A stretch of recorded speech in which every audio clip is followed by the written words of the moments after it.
Hello, welcome back to the channel.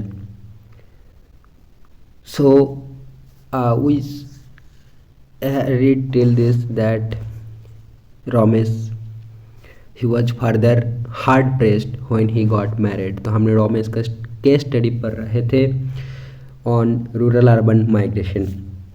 सो चलिए बाकी जो भी बाकी है कुछ चीज़ें यहाँ पर हम पढ़ लेते हैं ताकि हमारा क्लास 12th का जो एनसीईआरटी है वो ख़त्म हो जाएगा। ठीक है। और बाय द वे मैंने बीपीएससी का एग्ज़ाम देने गया था तो वहाँ का कैसा लगा, क्या एक्सपीरियंस रहा, डेफिनेटली एक वीडियोस में मैं आपके साथ शेयर करूँगा। आई थिंक नेक्स्ट वीडियो जो होगा उसी में बनेगा। तो चलिए इसको पढ़ लेते हैं हम आज। तो यहाँ से स्टार्ट होगा एक्चुअली चीज़ें। Simultaneously he was also impressed by some successful out migrants of his village who had been working in Ludhiana and supporting their families in village by sending money and some consumer goods. Thus, due to abject poverty in the family and perceived job promises at Ludhiana, he made a move to Punjab with his friend. He worked there in a woolen factory for 6 months at the rate of only rupees 20 per day in 1988. Apart from the crisis of managing his personal expenditure from this meager income, he was also facing difficulty in assimilation to the new culture and environment. Then he decided to change his place of work from Ludhiana to Surat under the guidance of his friend. He learned the skills of welding in Surat, and after that he has been moving to different places with the same contractor. Though the economic condition of Ramesh's family at village improved, he is bearing the pain of separation of his near and dear ones. He cannot shift them with him as the job is temporary and transferable. सो ये हमने story देखा। अब देखो comments क्या है कि in developing countries poor semi illiterate and the unskilled like Ramesh migrating from rural areas frequently and up performing menial jobs at low wages in informal sector in urban areas. Since wages are very low to support the family at the place of destination, the spouses are left behind in rural areas to look after children and elderly people. Thus, the rural-urban migration stream is dominated by the males. Now, problems of slums. उसी का case study का ही comment चल रहा है। देखो the concept, अरे नहीं तो रमेश की कहानी ये ख़त्म हो गई कि देखो रमेश जो है ये रूरल से अर्बन माइग्रेट किया है और तो वो अकेला ही वहाँ पर गए हैं और बाकी सारे जो फैमिली है वो गांव में ही रह गए हैं। तो वही अब देखो प्रॉब्लम्स ऑफ स्लम्स, डेफिनेटली ये माइग्रेशन साथ ही रिलेटेड है बट द कॉन्सेप्ट अर्बन और urban centre is defined in settlement geography to differentiate it from the rural, about which you have learned in some previous chapters of this book. You have also learned in the book entitled Fundamentals of Human Geography that this concept is defined differently in different countries. Both urban and rural settlements are different in their functions, sometimes complementing each other. Apart from these, rural and urban areas have also emerged into two separate cultural, social, political, economic and technological divide. Okay, before that we reading further we should study this one. Do you know section or otherwise I may give forgot. Okay, so at present 47% of the world's 6 billion people population lives in cities and more will join them in near future. This proportion is estimated to go up to 50% by 2008। भाई ये तो कब का चला गया रे, क्या यार यहाँ पर दिखा रहा है 2023 का 2024 का अपडेटेड वर्जन है। That will put pressure on governments to make urban areas better places to live with optimum infrastructure facilities for desirable quality of life. By 2050 an estimated 2/3 of the world's population will live in urban areas, imposing even more pressure on the space infrastructure and resources of cities, which are manifested in terms of sanitary, health, crime problems, and urban poverty. Urban population grows as a result of natural increase when birth rate exceeds death rate, net in-migration when people move in then out, and sometimes reclassification of urban areas to encompass formerly rural population settlements. In India, it is estimated that after 1961, around 60% of the urban growth has been attributed and 29% of them from rural areas to urban migration. तो migration का role कितना 29% है. Okay तो हमने यहाँ पर problems of rural यहाँ पर था हम. तो देखो धारावी जैसे लार्जेस्ट स्लम इसके बारे में हम पढ़ते हैं बाद में. ठीक है. India, which has a predominance of rural population, approximately 69% of the total population in 2011, and where villages are considered the ideal republics by Mahatma Gandhi, most of the rural areas are still poor performing primary activities. Here, most of the villages exist as appendix to the core urban center forming its hinterland. This may give an impression that urban centers exist as undifferentiated homogeneous entities in opposition to the rural areas. On the contrary, urban centers in India are more differentiated in terms of the socio-economic, politico-cultural and other indicators of development than any other area. At the top, there are farm, houses, and high income group localities characterized by well developed urban infrastructures like wide roads, street lights, water and sanitation facilities, lawns, well developed green belt, parks, playgrounds, and provisions for individual security and right to privacy. At the other extreme of it are the slums, Jhuggi Jopra, Jhopdi, clusters and colonies of shanty structures. These are inhabited by those people who were forced to migrate from the rural areas to these urban centers in search of livelihood but could not afford proper housing due to high rent and high costs of land. They occupy environmentally incompatible and degraded areas. Slums are residential areas of the least choice. Dilapidated houses, poor hygienic conditions, poor ventilation, lack of basic amenities like drinking water, light and toilet facilities, etc. Open defecation, unregulated drainage system, and overcrowded narrow street patterns are serious health and socio-environmental hazards. The Swachh Bharat Mission (SBM) is part of the urban renewal mission launched by the Government of India to improve the quality of life in urban slums. Moreover, most of the slum population works in low-paid, high-risk prone, unorganized sectors of the urban economy. Consequently, they are the undernourished, prone to different types of diseases and illness, and cannot afford to give proper education to their children. The poverty makes them vulnerable to drug abuse, alcoholism, crime, vandalism, escapism, apathy, and ultimately social exclusion. Now read this one. Dharavi, Asia's largest slum. Buses merely skirt the periphery. Auto rickshaws cannot go there. Dharavi is part of central Bombay, where three-wheelers are banned.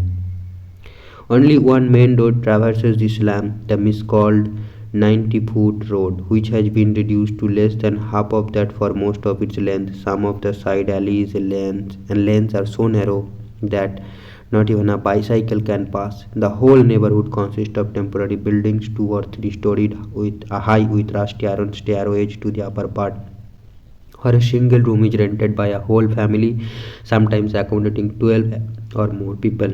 It is a kind of tropical version of the industrial dwelling of Victorian London's East End. But Dharavi is a keeper of more somber secrets than the revulsion it inspires in the rich. A revulsion, moreover, that is in direct proportion to the role it serves in the creation of the wealth of Bombay. In this place of shadowless, treeless sunlight, uncollected garbage, stagnant pools of foul water, where the only non-human creatures are the shining black crows and long grey rats, some of the most beautiful, valuable and useful articles in India are made.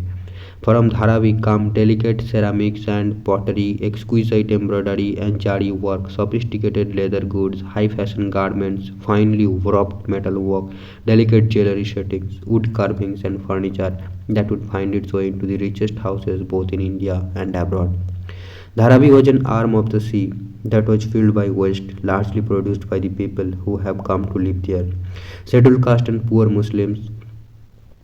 It comprises rambling buildings of corrugated metal 20 meters high in places, used for the treatment of fines and tanning. There are pleasant parts, but rotting garbage is everywhere. सीब्रोक 1996। तो किसी का book से ये चीज़ें जो है लिए गया है, और ये धारावी की जो कंडीशन है उसके बारे में बात कर रहे हैं। ठीक है, आप इनमें से भी थोड़ा गेस लगा सकते हो कि किस कंडीशन में ये लोग रहते होंगे।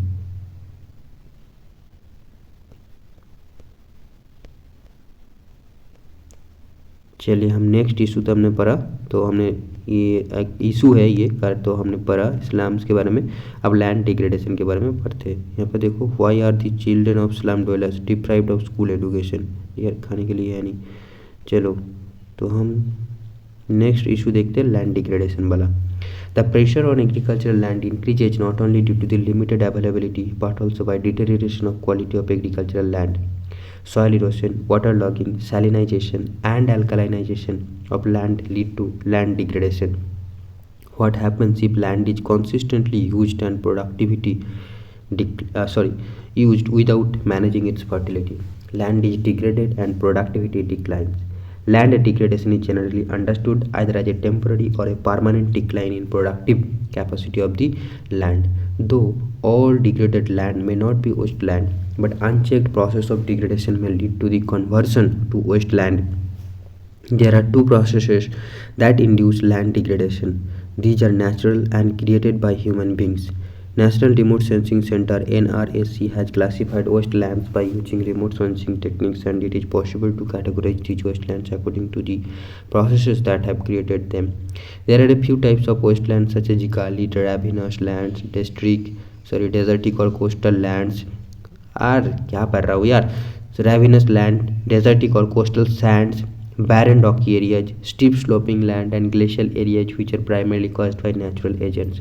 There are other types of degraded land such as waterlogged and marshy areas, land affected by salinity and alkalinity, and land with or without scrap, which have largely been caused by natural as well as human factors.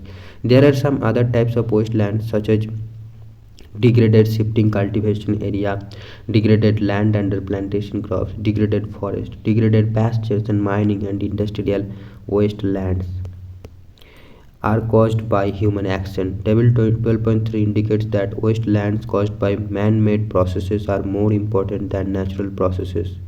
Again, a case study on land degradation. So, Jhabua district is located in the westernmost agroclimatic zone in Madhya Pradesh. It is in fact one of the 5 most backward districts of the country.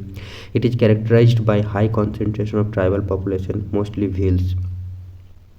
तो Bhils population जो है मध्य प्रदेश में है ना, Bhils tribe. The people suffer due to poverty, which has been accentuated by the high rate of resource degradation, both forest and land. The watershed management programs funded by both the Ministries of Rural Development and Agriculture, Government of India, have been successfully implemented in Jhabua district, which has gone a long way in preventing land degradation and improving soil quality. Watershed management programs acknowledge the linkage between land, water, and vegetation, and attempts to improve livelihoods of people through natural resources management and community participation. In the past 5 years, the programs funded by the Ministry of Rural Development alone, implemented by Rajiv Gandhi Mission for Watershed Management, has created 20% of the total area under Jhabua district. The Petlawar block of Jhabua is located in the northernmost part of the district and represents an interesting and successful case of government NGO partnership and community participation in managing watershed programs. The Bhils in Petlawar block, for example, Satrundi hamlet of Karawat village. तो ये सब ठीक है, नाम आपको याद रखने की जरूरत नहीं है, बट स्टोरी को पढ़िए, एक बार सुनिए. ठीक है. Through their own efforts have revitalized large parts of common property resources. Each household planted and maintained one tree on the common property. Each household planted and maintained one tree on the common property. ठीक है, खुद की जगह में नहीं है, बस common property में जाकर प्लांट लगाए थे. कितनी अच्छी कॉन्सेप्ट है ना. They also have planted fodder grass on the pasture land and adopted social fencing. So what is social fencing of these lands for at least 2 years? Even after that, they say there would be no open grazing on these lands but stall feeding of cattle, and they are thus confident that the pastures they have developed would sustain their cattle in future. An interesting aspect of this experience is that before the community embarked upon the process of management of the pastures, there was encroachment on this land by a villager from an adjoining village. The villagers called the tehsildar to ascertain the rights of the common land. The ensuing conflict was tackled by the villagers by offering to make the defaulter encroaching on the CPR a member of their user group on sharing the benefits of greening the common lands or pastures. तो what is CPR है ना, common property rights I think, community property rights ऐसे कुछ होंगे। तो अब देख सकते हो ये। चलिए हम यहाँ पर इसको रखते हैं और ये चैप्टर जो है यहाँ पर आपका ख़त्म होता है, ठीक है। तो ये पूरा जो NCERT का बुक था क्लास 12 का वो ख़त्म हो गया और हम बाकी जो भी मतलब नेक्स्ट सीरीज में हम कंटिन्यू करेंगे। नेक्स्ट बुक जो हम पढ़ेंगे वो है क्लास 10 का NCERT और डेफिनेटली और 5 दिन है ये हमारे इस एग्ज़ाम के लिए। तो चलिए हम एक बार पढ़ते हैं चीज़ों को सारे ना जितना हो सका, क्योंकि बाकी सारे तो हमारा रिविजन ही हो रहा है तो उसमें कोई दिक्कत नहीं है, क्योंकि हमको ये सारी चीज़ें कॉन्सेप्ट पाता है, सिर्फ हम रिवाइज ही कर रहे हैं। तो थोड़ा NCERT से कर रहा है ताकि NCERT भी पढ़ा हो जाए, है ना। तो चलिए देखते हैं और बाकी हो सके तो मैंने करवाया है कुछ क्या प्रीवियस ईयर वाली क्वेश्चंस, तो वो भी आप एक बार चेक कर सकते हो इन दिनों में, ठीक है, अगर आपने कुछ भी क्वेश्चन सॉल्व नहीं किए हो तो। Okay, thank you friends, thanks for watching, जय हिंद।